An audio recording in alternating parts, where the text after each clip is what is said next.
Yang pertama adalah kamu bisa menggunakan dua matriks, metode dua matriks ya. Intinya di sebelah kiri kamu lihat ya, di sini ada sebuah papan dengan dua matriks, ada sumbu X, matriks satu, sumbu Y untuk matriks 2. Kamu bisa span yaitu dari yang tertinggi sampai terendah untuk masing-masing matriks. Dan untuk masing-masing matriks ini sebetulnya kamu bisa mengambil dari mana aja. Contoh ya, untuk masing-masing matriks kamu bisa memakai contoh yang pertama berdasarkan driving factor ya. Ada supply dan demand drivers yang tadi udah kita pelajari bareng ya. Pembuatannya bisa dua-duanya itu menggunakan dari supply demand drivers ya atau kombinasi keduanya misalnya dari sisi supply atau sisi demand. Kemudian untuk cara yang kedua bisa juga dari sisi SWOT ya, dari kekuatan dan peluang kayak gitu misalnya ya. Kamu bisa masukin itu poin-poin apa yang ada di bagian kekuatan dan peluang tadi sebagai matriks 1 dan matriks 2. Atau kamu pakai cara ketiga yaitu kombinasi antara dari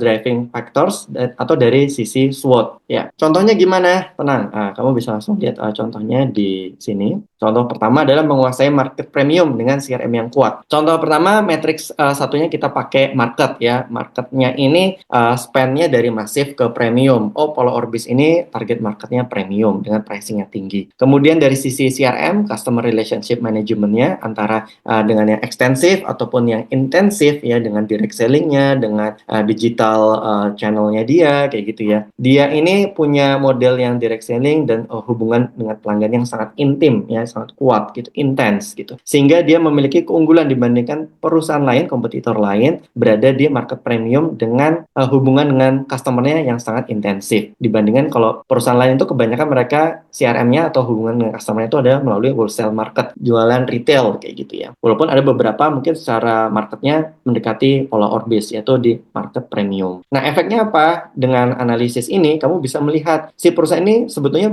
bukan yang unggul dibandingkan perusahaan lain. Enggak, Pola Orbis itu bukan top players di industri skincare premium di Jepang. Dia pemain nomor 4 atau nomor 5 sebenarnya. Tapi karena dengan melakukan analisis ini, kamu bisa mendapatkan perspektif yang lebih baik. Oh, ternyata Pola Orbis ini untuk di matrix ini, dia ini bermain di Blue Ocean strategi. Artinya dia bermain di satu area yang mana dia ini cukup leluasa, tidak diganggu oleh para pemain yang lainnya. Karena kebanyakan mereka itu bermain di area yang lain. Kalau Orbis di area yang dia cukup leluasa untuk bisa mengembangkan lebih besar kue jualannya dia kayak gitu. Ini contoh yang kedua, misalnya menyampaikan inovasi produk lebih efisien. Karena tadi dia menggunakan punya inovasi produk yang tinggi dengan R&D. Pasti biasanya kalau produk inovatif itu ketika menghasilkan produk baru, dia membutuhkan kemampuan untuk mengedukasi ya para customer atau audiensnya, marketnya bahwa produk ini tuh keampuhannya apa dan apa. Dan ini selain menimbulkan biaya baru, selain biaya R&D yaitu biaya marketing ya. Nah, karena si Pola Orbis ini memiliki sales channel tadi direct selling sehingga dia memiliki agen-agen yang cukup dekat dengannya sehingga proses distribusi informasi produk terbaru tadi itu bisa lebih cepat dan lebih murah.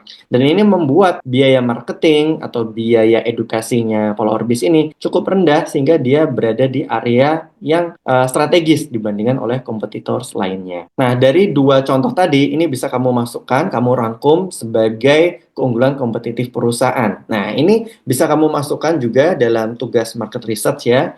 Pertama, menguasai market premium dengan CRM yang kuat, kemudian produk inovatif dengan biaya marketing efisien. Dan saya tambahkan ini ada satu competitive advantage yang tidak saya berikan contoh di sebelumnya. Untuk mengerjakan ini, kamu bisa juga menggunakan cara logical tree yang dulu saya jelaskan di awal ya, bahwa kamu membuat ngumpulin beberapa data ya, informasi terkait posisi kekuatan perusahaan atau peluangnya apa aja, kemudian kamu clusterin ya. Oh, ternyata dari klasternya itu bisa ditemukan ternyata kekuatan keuangan perusahaan itu cukup baik dibandingkan kompetitor, berada di pasar global yang bertumbuh karena memang market si skincare premium ini lagi bertumbuh dan hanya perusahaan-perusahaan dengan kekuatan keuangan yang bertumbuh juga dia bisa mengoptimalkan ya peluang ini seperti itu. Selain menggunakan logical tree, nanti bisa juga kamu belajar menggunakan evaluation kriteria. Nanti akan saya jelaskan pada